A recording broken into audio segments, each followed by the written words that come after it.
Hey, what's up everybody? How you guys doing? We got Anhur for the A to Z videos here. My boy here, just going with the Sunder, because I like Sunder. Sunder's a lot of fun. It's my favorite active, and I want to make it work again.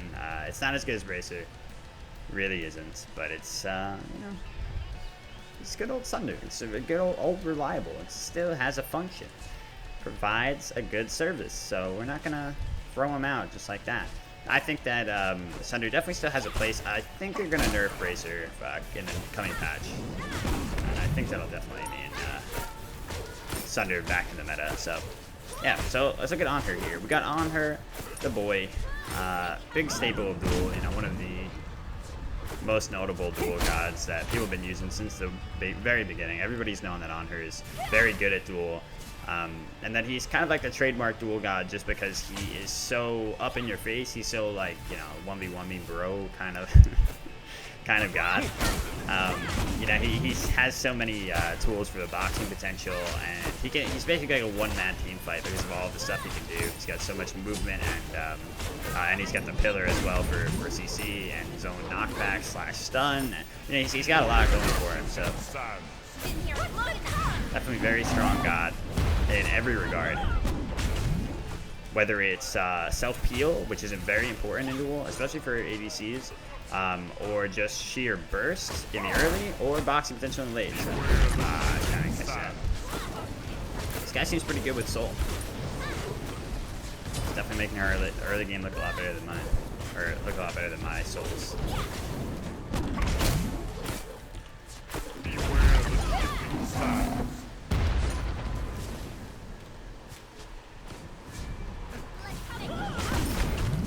He's hitting all of those twos. This is something I've been doing a little bit more often now. Oh shit. Holy Christ, that was that's intense. I did not realize how much she was gonna heal from the Bracer. She didn't realize how much burst damage it was gonna do. We both almost ended up oh my god, I did not know that had that much range on it. Alright. We're all cool here now, though, right? Ooh, okay. We're just gonna dip. The one downfall of Soul that you can just stand in your green wave and allow it to absorb that. Not the one downfall, one of the many downfalls. Ever since her nerf, where she no longer has Fatalis on her 3, she's got, you know, she's fallen in popularity quite a bit. She's just not nearly as strong a god. She's not as versatile. She doesn't have those really strong escape options. With the Fatalis on her like fade away autos was what was really important for her, because she has so much potential for kiting, and if she can exploit that to the fullest while getting a ton of autos on you, because she's so strong as an auto attack, or you know, well yeah, her auto attacks are so strong. Then that's a core element of her. So by getting rid of that, the you know, Hyra's really did a number on her. But, you know, regardless, she's still, I wouldn't say strong, but she's still a reasonably good Duel god. It's all, you know, it depends on your perspective whenever you're saying, is anybody good? Like, is she good in terms of, like, can she be picked normally and not screwed by the higher viability picks? No. She's almost always going to be in a negative matchup in regular Duel where people are playing, you know, the best characters available to them.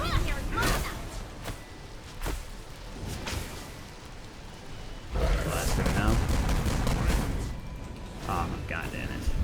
That sucks. Yeah, I missed that now. Oh shit. Beware the shifting sands.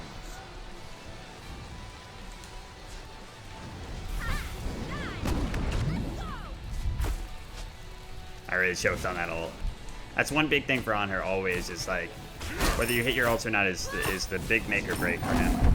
Of course, well, alright, hitting the stuns is just hitting your impales in general is the big make or break, and then I'd say it's hitting the ults comes second for sure. That's kind of just like an icing on the cake kind of thing. If you want to be really good on her, you got to be able to consistently hit the bulk of those ult shots. And you know, sometimes you have your off days. It's kind of it's like a wonky move. The way that it works is strange. At least for me, I've always found it to be just something, you know, a bit off that. But it's also a very satisfying move. And then third would be if you can line up the pillar stuns consistently. Beware the shifting sands. Trying to find force an opening here, but she is, you know, consistently hugging this tower and playing it very passive, as she should.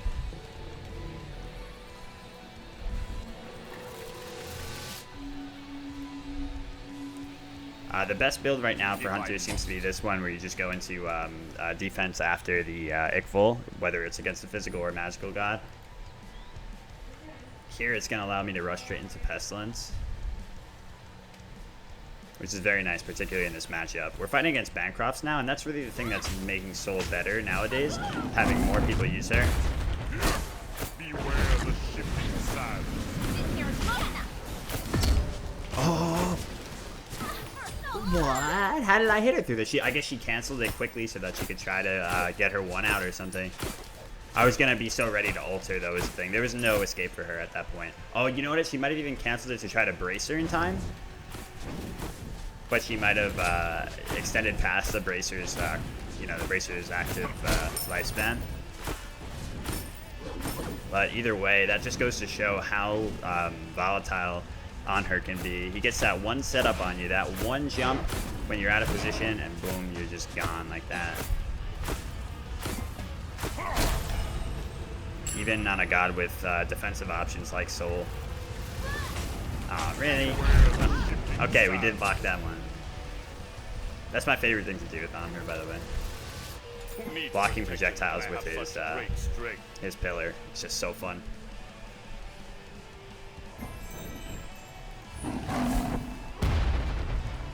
Yeah, so while Anhur's not the best ADC in Duel, he's very much up there. He's always arguably probably second or third or fourth. I guess he's anywhere from second to fourth. Beware the shifting sands. Wow, there we go. I was able to follow her quickly on that one. That's definitely one of my better ult sequences, because even though it's just a straight line like that, she's able to wiggle a tiny bit, and there's a lot of wiggle room within Anhur's ult. The spears themselves don't cover that much ground, so you have to be very precise with each of them. I'm not sure what the width of them versus an auto is. That'd actually be interesting to know. Beware the shifting sands. But yeah, sometimes I think the reason I expect to just hit them in positions where I don't is because I consider them to be like a wider projectile, because they look really wide. But something definitely tells me, or at least, you know, just playing him tells me that they're definitely deceivingly thin, narrow. All right, so let's get More fury for my oh no, go for this. Then we get this. I'm not even going for Bracer here. I don't like Bracer. I don't like it. I know it's the best option right now by far. It's so gross, and I don't know. Soul will probably go anti-heal here. She should. Although now she shouldn't, because I don't have Bracer anymore. But she can reliably go anti-heal, and most mages can. So there is that, but it's still against a single anti-heal item. Bracer's still absolutely worth. They should fear me now. I just feel like it's such a mindless, annoying thing. Like, Shield of Thorns, sure, it reflects damage, and it's like, you know, a lot of people think it's cheesy, but at least it's a strategic kind of thing, you know? Beware the shifting sands.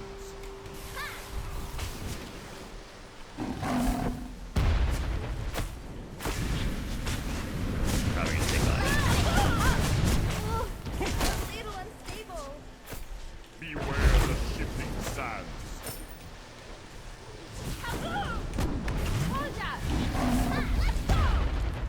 Uh-oh.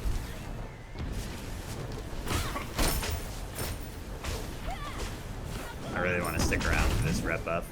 Might be able to just burst it down here. Beware the shifting sands. Throw up the one to slow him and secure it. Nice.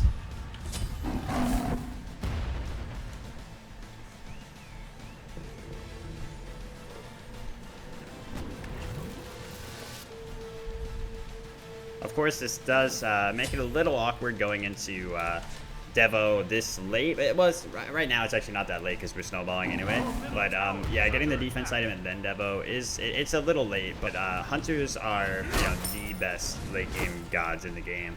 At least in most scenarios. You can argue against like Hebo, maybe not. But yeah, for the most part, they are the late game gods. So you definitely have time to throw up a stacking item later on with them, as long as it's going to be, one of the most beneficial ones. And they can ride out that early power very well. The lifesteal doesn't come to matter until like the mid game for the most part. I think she's coming over here.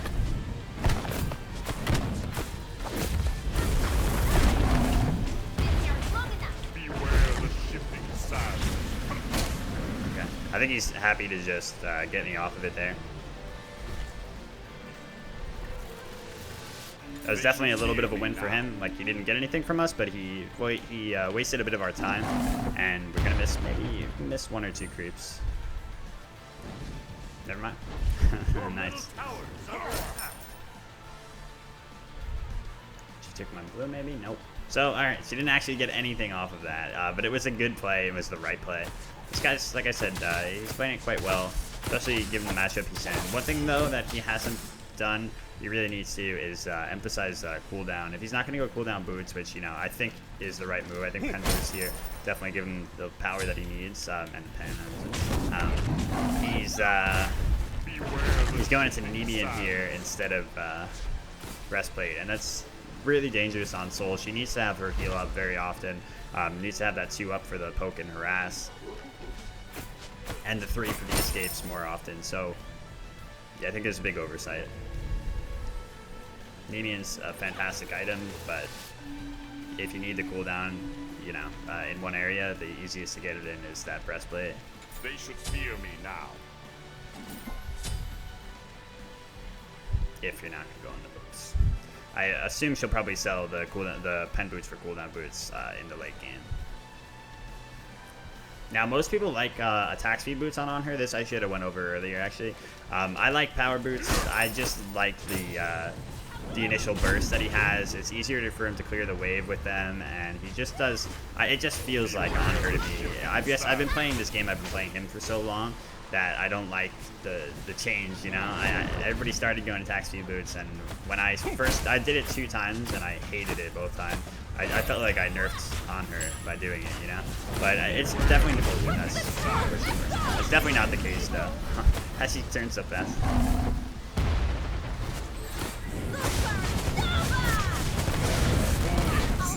There we go. He's able to navigate around her so easily. Anhur, like I said, really is just one of the premier dual gods, and you can't mess with him if he's got a lead like this. Best case scenario for her is she camps hard enough that I over-aggress at times. She can find a return kill and start getting stuff off of it. Soul's got really good objective push, so that's really her only, saving grace here at this point. Your team has destroyed a middle enemy base. But what I do is change my my power boots to attack speed boots in the late game for Anhur. I do that for every ADC. So for me, like I said, I just like that early game pressure that I am able to have. It's still early game pressure with the attack speed boots because you're pedaling on more auto attacks into your opponent. So it adds up a lot. But I just really like that raw power to start with, and it's easy to swap out. Very easy. GG.